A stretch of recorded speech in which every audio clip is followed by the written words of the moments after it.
మజ్జిగ చేస్తున్నాను.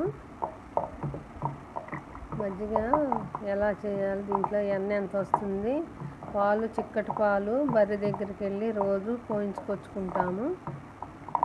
1/2 లీటర్ తీసుకొస్తాను. టీ పెట్టుకొని కొన్ని పాలు తోడు పెట్టేస్తే దాన్ని ఎన్న వస్తుంది. చూడండి,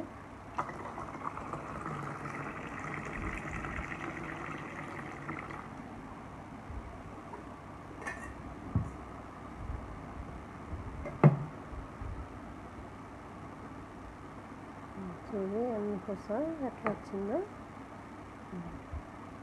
మనం మజ్జిగ చేసినాక ఎన్న పూస అంటే ఇంత తొందరగా ఎలా వచ్చిందా అంటే, నేను ఒక చేతితో చేస్తున్నాను కదా, ఫస్ట్ చేసేసాను 2 చేతులతోటి.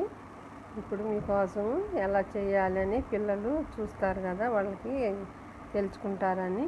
ఇలా అంటే గడ్డలాగా ఒక సైడ్కి వచ్చేస్తుంది మొత్తము. అది మజ్జిగ చేయటం అయిపోతే ఎన్నపూస సైడ్కి వచ్చేస్తుంది. ఇలాగా చూడండి, ఇట్లా వస్తుంది చూడండి. దీన్ని చేతితోటి తీసుకొని ఇలా వేసేసుకోవాలి. ఈ కవ్వానుకున్నది చేతితోటి శుభ్రంగా తుడిసి బాగా నీట్గా తీసుకోవాలి. చేతితోటి తీసేసుకొని పక్క గిన్నెలో వేసేసుకొని, పక్క గిన్నెలో మళ్ళీ వాటర్ వేసేసి నీట్గా అది కడిగేసి ఫ్రిడ్జ్లో కానీ బయట కానీ పెట్టేసుకోవాలి. అప్పుడు వాసన రాకుండా నెయ్యి బాగుంటుంది. నెయ్యి వాసన రాకుండా ఉంటుంది. నీళ్ళల్లో కడిగేసి ప్రతిరోజు చేయాలి. ఇలా వీడియో బాయ్.